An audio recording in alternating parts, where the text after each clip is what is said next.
Hello, everyone, and welcome to the Nuggy Guys podcast. I'm your host, Sid, and I'm joined by my co-hosts, Pat and Doug. Tonight, Doug will be presenting to us. Just a brief note, recording has been somewhat disrupted. Patrick and I were out of state for a while, and that will continue on for another month or two. So, recordings may be a little more hit and miss than normal, but we'll keep on trying to deliver the same great content, or not great. That'll be your decision. Yeah, guys, good to be here again for another podcast after a bit of a break. So today I'm going to tell the story of a man named Chris Bledsoe, a very fascinating man. I think I'm going to start by just giving his story in chronological order as best as I can, and y'all can jump in with any comments or questions. Incredibly fascinating story, and I'm going to be honest, I don't know how much of this is true, but hopefully we can figure some of that out. So, Chris Bledsoe was born in 1962, and he had multiple near-death experiences. The first one was when he was 10 in 1972. He was dove hunting with his friend and cousin, and he bent over to pick up a shell that he had dropped and stood up right as his friend fired and was hit in the back by a 12-gauge shotgun at close range. So, he was rushed to the hospital, and at the hospital, he remembers an out-of-body experience. He recalls looking down at the earth from up in space and feeling a deep sense of peace, which, is a common experience. It isn't too crazy for people that are very close to death. But he sees that as an important point in his life. Sometime in his mid-20s, he contracts Crohn's disease, which is a chronic digestive tract disease, and there's no cure. In 2004, his doctor put him on a new drug and sent him to a psychiatrist because apparently this disease is tied somewhat to stress and anxiety that cause it to flare up. And so he sent him to a psychiatrist, and the psychiatrist prescribed him more drugs. Was not performing the necessary liver and kidney tests because apparently there was a lot of lithium in these drugs he was prescribing. So after 60 days on these drugs, he went unconscious and describes another out-of-body experience in the hospital. He remembers looking down from the ceiling at his wife and doctors talking, having a discussion, and once again, not just a crazy experience. A lot of people have out-of-body experiences when they're close to death.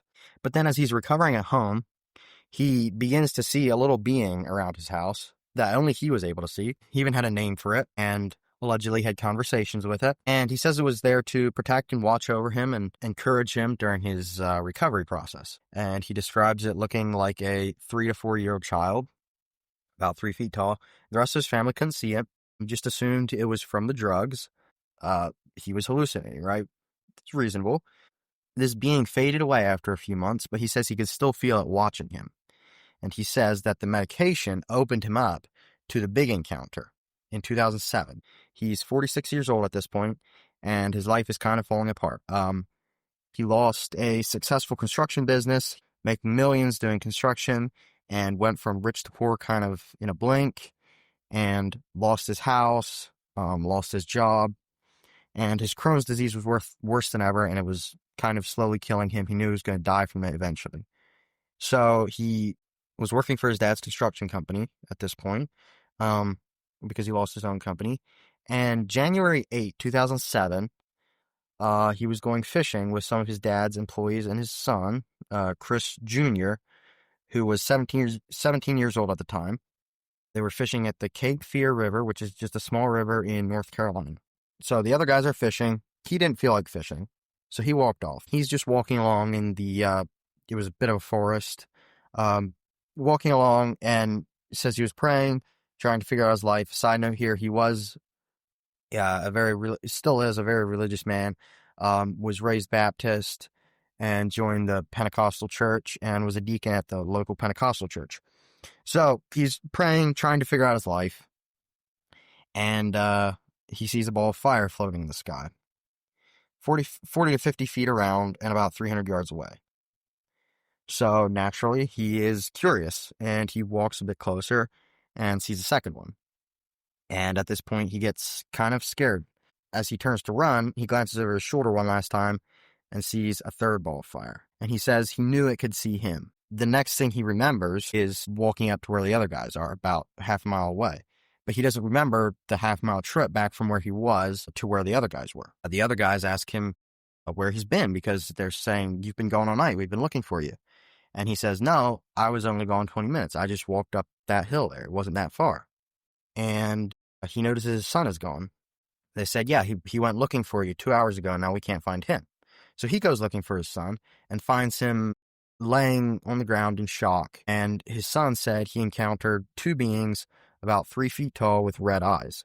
He says they were glowing softly like the color of the moon, with red eyes and a triangle in his chest. And he says while these beings were looking at him, he couldn't talk, couldn't scream, couldn't move. He was paralyzed. And he lay there for about 2 hours, paralyzed by these beings looking at him. At this point, the other guys start freaking out because they see 8 or 9 more of these balls of light, which are referred to commonly as orbs. So 3 of these orbs, or 8 or 9 of these orbs in the sky, and 3 of them come down and land across the river. So they hauled out of there because they were scared. Several of these red orbs pursued them. So they are driving home and approaching a dead man's curve on the road, which is where his first wife had died about 30 years ago. And that had been bothering him ever since. Right over the spot his wife had died, he was the first on the scene. He found his wife. They're dead in a car crash. Right over that spot, another of these orbs is hovering. And he says it spoke to him and said, basically, don't worry about her. She's in good hands. From that moment on, he had peace about that incident, he says. They get home, and the dogs are going crazy.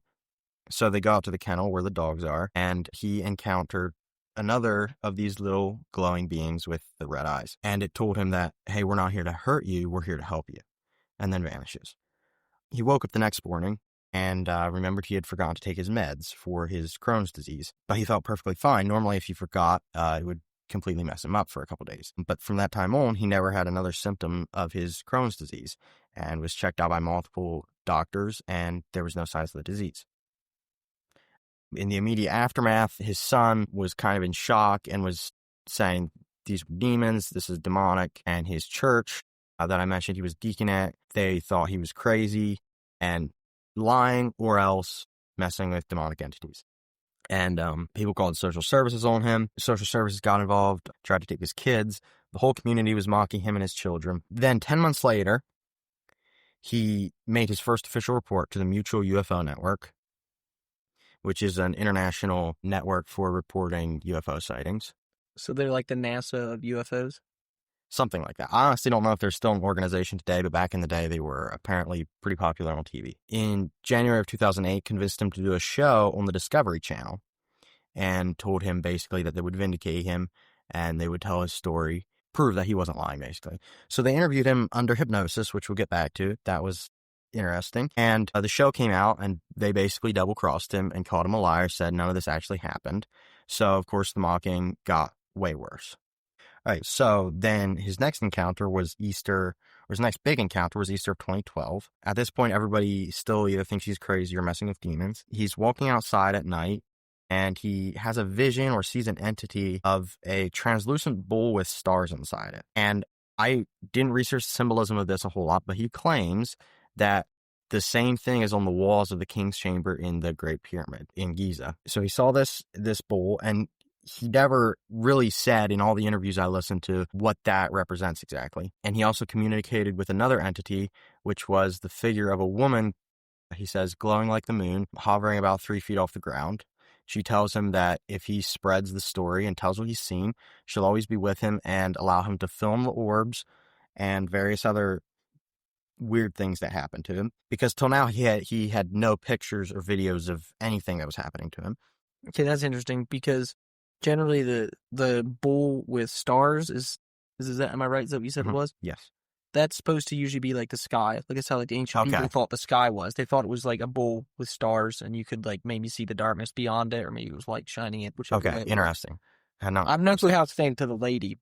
So this is like obviously a lot of wild claims. And you could write him off pretty quickly as a crackpot or whatever, except that the government showed a lot of interest in him.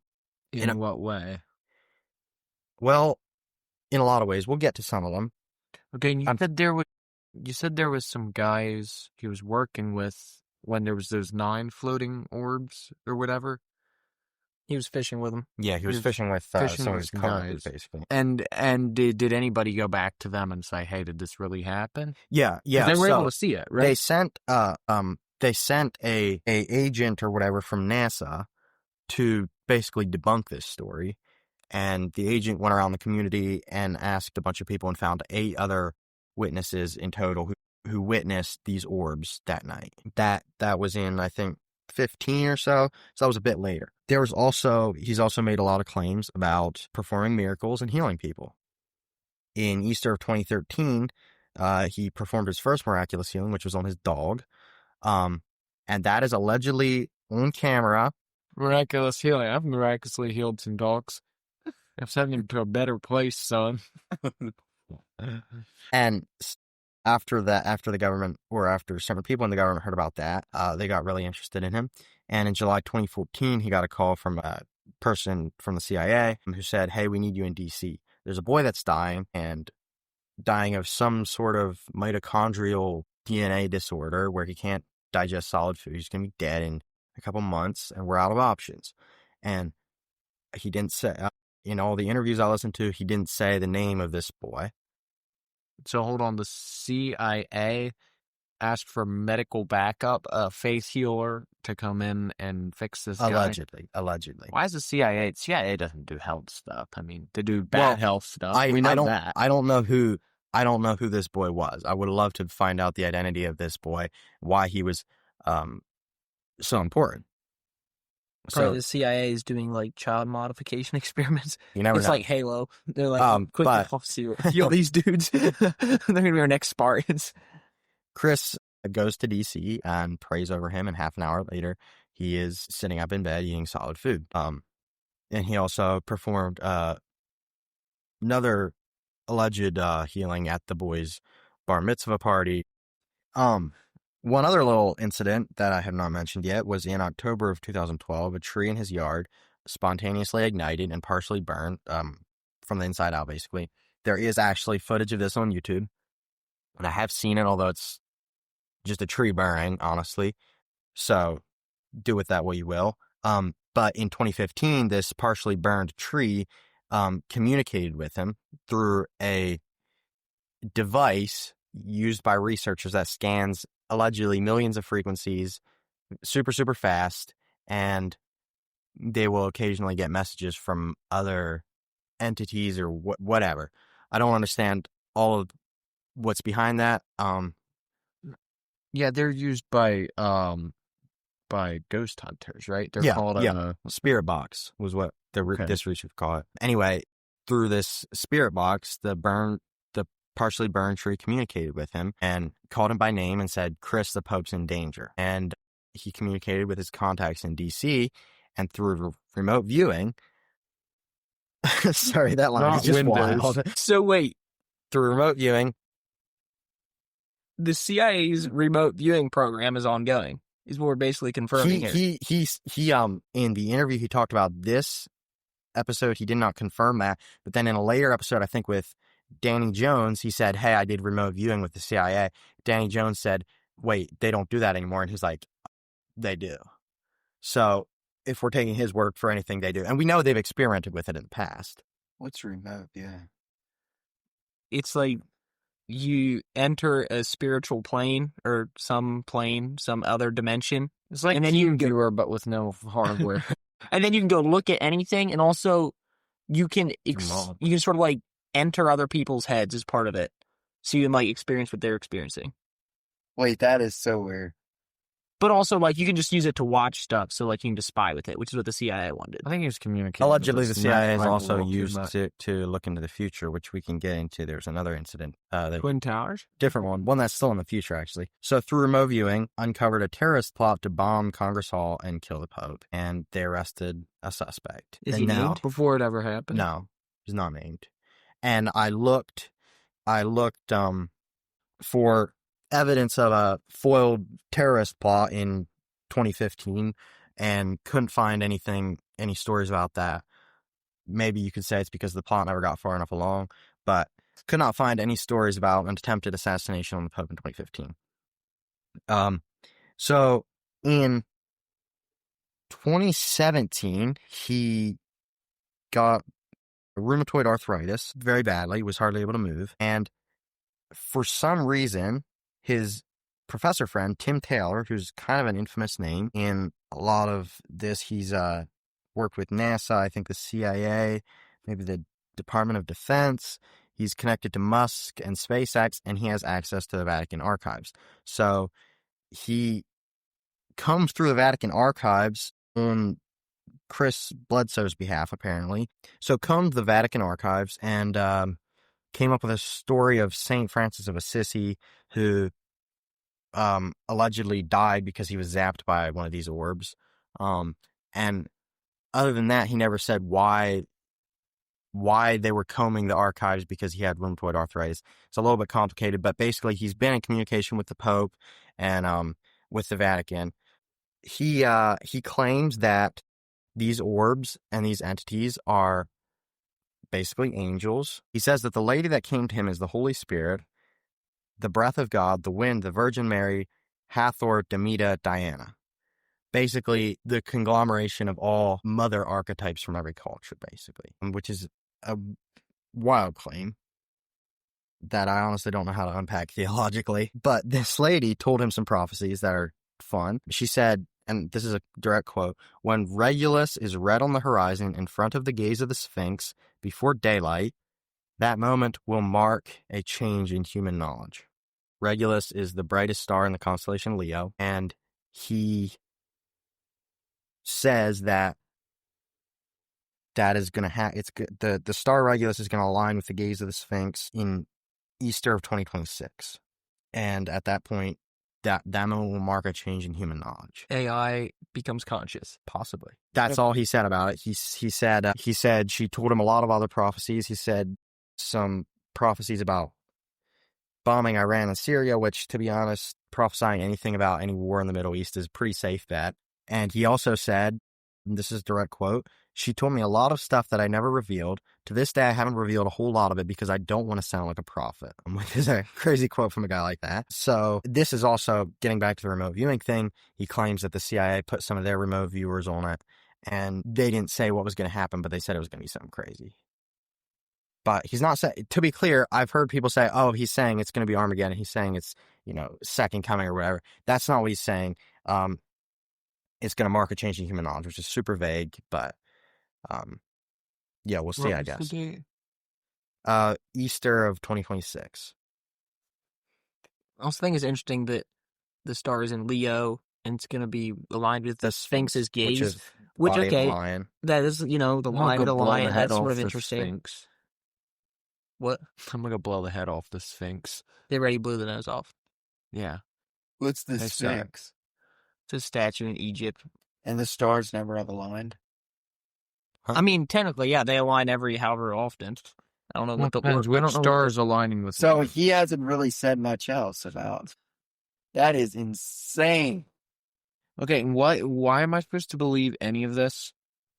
I'm down for a good conspiracy theory. This is not your average conspiracy theory. No, you're right. This is one meth head tweaking out, son. I mean, did I mention he's claimed to have cured like many people since then, miraculously healed many people since then. He says the DIA, CIA, DOD, Ministry of Defense in England, CIA have all studied him, investigated his claims. There's videos on YouTube of him calling in orbs. That's one of his claims, that he can basically pray and bring in these balls of light, these orbs. And there's multiple videos of that happening in front of large crowds of people. So that part is, I would say, well documented and pretty much been proven true multiple times. So some of his claims are true. Some of his other claims, I'm not sure what to do with. What's his name? Chris Bledsoe. I will say, to back him up on this point, if there's someone out there claiming to be able to do this, the CIA is definitely going to check you out if they think you're at all legit, because they do have remote viewing programs, or had, and of course they're going to see if you can do what they want to. Is there proof that he's been investigated? I mean, I can say I've been investigated by the CIA. That's kind of hard to prove. So his contacts in the CIA, one of them is Jim Semivon, who was the director of operations for the CIA. He wrote the foreword of his book, and he's good friends with him, allegedly, and he got him to write in his book somehow. So apparently there was a connection. The other thing I think is most people don't make claims as outrageously ridiculous as this. Like, if you're going to be out there making claims, this is like the dumbest kind of claim to make. I think so. This guy, wow. Let's go watch him calling some great balls of fire. I have a question about him. Has he ever experienced evil beings? Because he claimed that, okay, the big orbs he calls in, they're supposedly benevolent. The little dudes with red eyes, which sounds terribly, horrifically evil, are actually benevolent. The tree that got burnt was benevolent enough to like the Pope, but didn't maybe like him. He also claimed the CIA liked the Pope, which is questionable. Why does the CIA care about the Pope? Well, they're all giant power players. They're all connected somehow. I mean, that's a completely different conspiracy, I guess. But as far as contacting evil beings, he claims that all of them are good and benevolent. I personally believe that they're not. Sounds like something the Antichrist would say. Well, valid. Especially because of what he experienced in those 4 hours that he had been gone during his big experience in 2007, which I wanted to get to because I said he was questioned under hypnotism, basically, and they had to hypnotize him because he had a mental block where he couldn't remember the 4 hours that he'd been gone, and when he tried to think about it, he got extreme headaches or passed out. And so they hypnotized him and were able to bring those memories back somehow. I don't understand hypnotism at all. Questioned him for 2 hours under hypnosis and kind of buried the tapes of that hypnosis. They call it a hypnotic regression, is what they call it. And they kind of buried those tapes and only played a small clip of that in their documentary, which kind of double-crossed him and kicked the legs out from under his story. But then his son has a podcast, of course, and there, in one of the episodes, he reads the transcripts of that hypnotic regression, and it sounds traumatic for sure. His son describes Chris sobbing profusely during the hypnosis, and Chris describes being in some type of a spaceship, and allegedly, when he got out of the hypnosis, he drew the control panels and the dash of his spaceship. I don't know if those drawings are anywhere in the public domain, but he describes 4 very tall, skinny beings with black eyes and the triangles on their chest again. And a lot of the story sounds like a pretty common abduction. They examined him. He says, here's a quote that kind of stuck out. He says, "They're tall and scary. I can't move. They're reaching for me." And he describes a lot of feelings of fear and wanting to get out of there. So the abduction, the alleged abduction, does not sound like benevolent spirits at all. So to interject here, his son obtained transcripts of the hypnotic interview. Allegedly, yes. But they weren't released in the document. And only a small part of this hypnosis was released in the documentary, and it was kind of a cherry-picked clip, allegedly, that didn't give the full story. Okay. So they put him in a coma. If you have to I'm very unsure about how to feel about hypnosis. I mean, Me too. I'm not sure I believe in it, or it still feels like a pseudoscience. I mean, you put somebody to sleep and then they tell you all kinds of weird tweaker stuff. Yeah, like anybody's dreams has all kinds of weird tweaker stuff, or what? Yeah, but I'm not fully convinced. Yeah, okay, so what is it real good hard evidence is, like, besides from vague ties with the CIA? You see that video Josh was watching right there? Yeah. He can summon something. The question is it like... No, I missed it. I mean, does it say, I want to see it?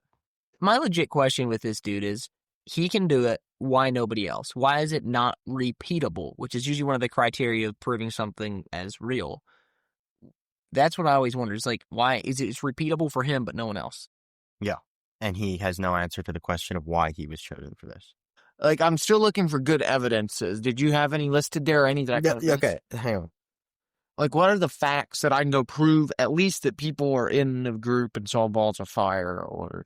Okay, I saw a video on YouTube of a group of like 50 or so people, Chris allegedly summoning orbs, and they didn't look like things you typically see in the sky.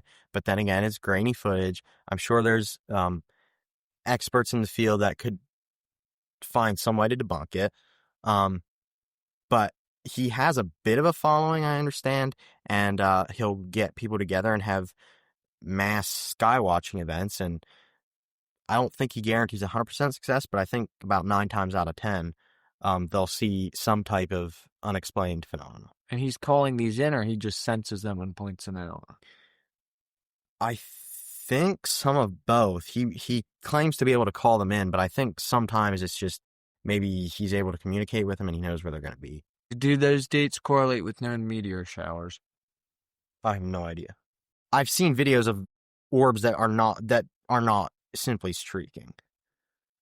Yeah, like that one we just watched. That was very strange. Not sure about. I don't think that's not a ballistics word. What I'm saying is there's plenty of footage. I'm sure a lot of it could be debunked by experts. Maybe some of it. You either have to be able to debunk it all or none of it. I mean, if you can debunk one of his videos as being a fake, then they're probably all fake. Yes and no.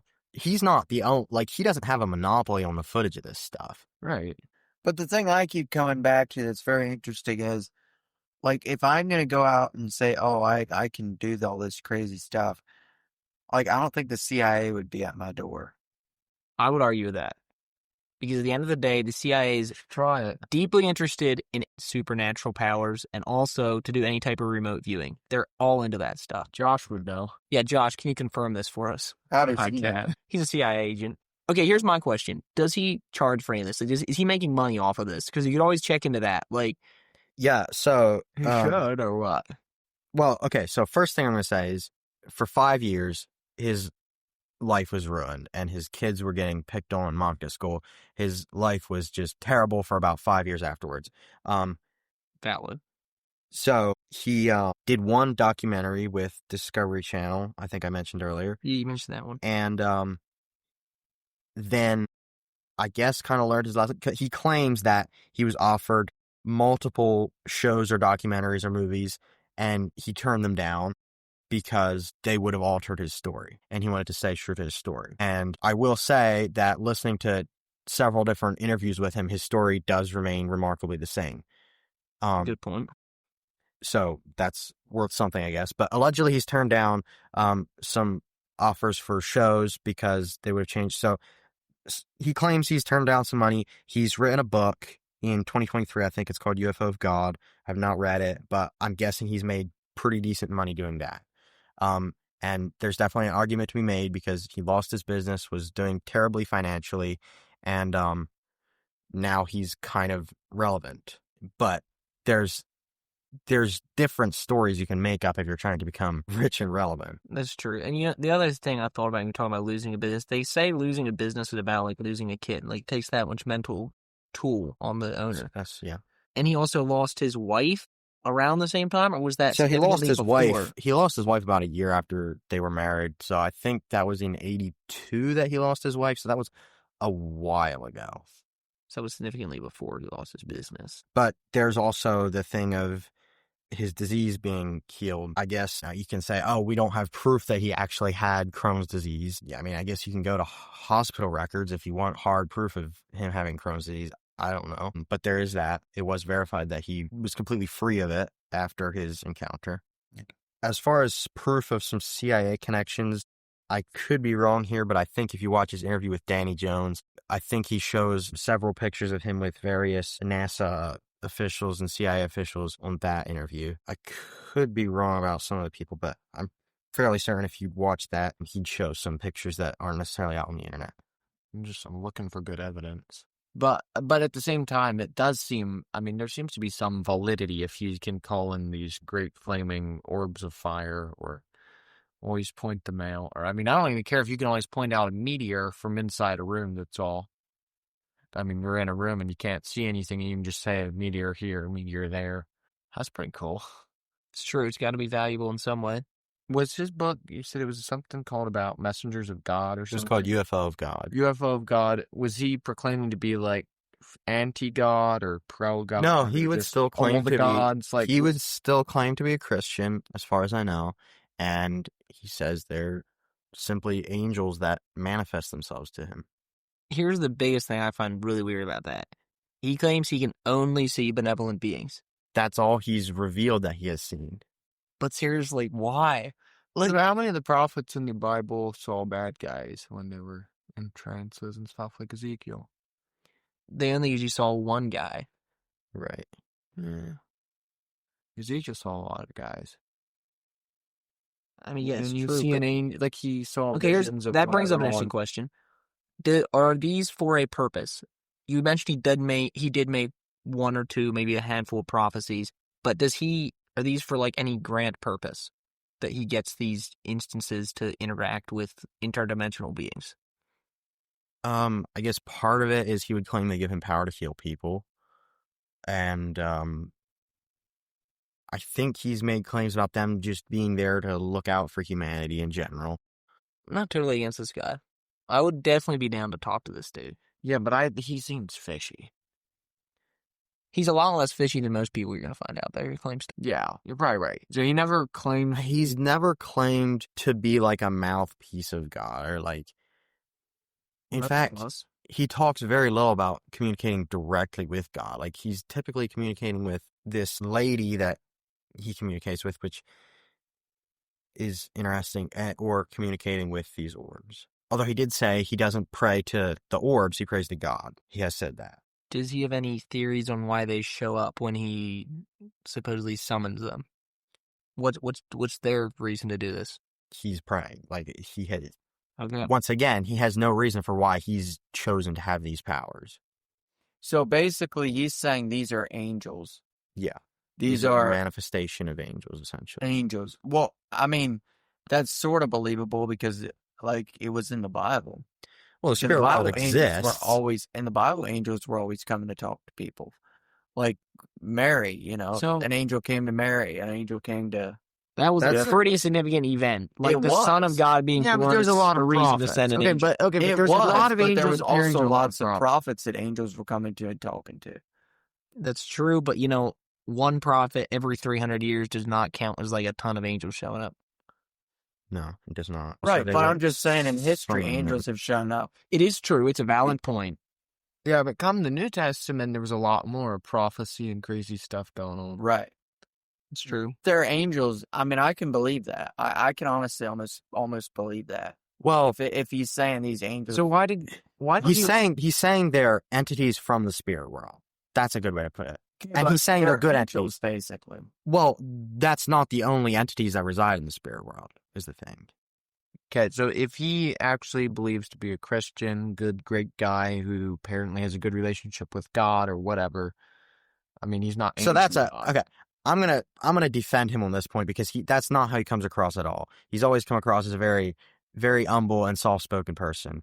So I'll just put that in because that seemed like a caricature. I'm not saying this to validate his claims. I'm simply saying he seems like a very chill guy. Right. Okay. So if he is this chill Christian guy, why is he working with the CIA at remote viewing? That's a great If I was having prophecies, in the Bible, the guys having actual Christian prophecies, the government generally did not like them. And they generally fell out of favor pretty quickly. I'm not saying the CIA resembles the Holy Roly Roman Empire, or whatever you want to call them, but why would you immediately go, like, anybody who works with the CIA and which faith heals people for the CIA is highly questionable in my mind because that's CIA fair. is highly corrupt. The CIA was the one reaching out. The CIA and NASA were reaching out to him. He wasn't necessarily reaching out to them. So I suppose that makes a bit of a difference. I guess he would probably see it as just serving his country because he seemed like a bit of a simple Southern man. And if you're saving the Pope, I mean, I'll give you a pass on that one. If you got to work with the CIA to save the Pope, I think that sounds like an honorable thing to do. Yeah, but what about the kid he healed? That doesn't make sense. No, that doesn't make sense. Since when does the CIA have one kid that they just gotta magically heal? I mean, the CIA doesn't care. They just wipe them off the face of the map. Since the Havana syndrome? How's that? Wait, run that back. What is that? Hold on. I'm just saying, that wasn't kids, though. What I'm saying is the CIA does have people that they do need healed of, like, okay, the Havana Center is probably like the most famous for like some of their top spies on a particular subject are being targeted. What are you going to do when your 20 top dudes on one particular topic are targeted? Yes, they need those dudes healed. They're not kids usually, but it did affect them and their families. I'm just saying there could be some scenarios that it is conceivable the CIA would want some child healed for some random purpose. Generally for doing stuff to that child, I might add. Because the child has some sort of special capabilities, right? He did give a first name for the child. His first name was Brandon, so. But, yeah, I almost got to come back to the point that they could have wanted that kid for some. Well, they did. They obviously did. And the reason that his name isn't out there is because they don't want his name. I mean, it's the CIA. And also, you shouldn't be revealing the name of your patients. I'm just going to say, like, there's laws against that. Sure. I'm not saying the fact that he didn't reveal the name is sus. I'm saying the fact that they needed this kid healed, like, ASAP. And it was their last option. Like, all I can say is that this guy is either incredibly psychotic or else he's telling the legit truth. And honestly, I don't really care either way for the most part. Like, if he's telling the truth, that's awesome. I like the idea. I really am still very skeptical that if you were in contact with spiritual beings, you would only be in contact with good spiritual beings and benevolent ones. I find that somewhat interesting. But if he can do these things, good on him, and I would love to talk to this guy. Yeah, for sure. Whatever you think of his claims, he's a very fascinating character, and certainly some very interesting claims that anybody would do well to be skeptical of. Yeah, there's just a lot we don't know about it. If he really did communicate with spirits, are they good? Are they bad? Easter 2026 comes around. I guess we'll see. Maybe that'll vindicate him in some way. Maybe not. But yeah, hopefully this makes you maybe question things, maybe think about what you believe about such things, and it's just a very interesting topic. So that's a wrap for our episode. That was episode 8 of the Nuggy Guys podcast. Check us out on Spotify or YouTube, and our Telegram channel has been banned, deleted, canceled, blocked, and we don't know why. Apparently we're a bit too sus for that platform. So, but check us out on Spotify and YouTube and give us a follow if you feel led to. Yeah, I find it interesting that we cannot survive on a platform where terrorism and porn bots survive. But anyway, that's it for tonight. Thanks to all y'all for listening, and as always, be careful out there.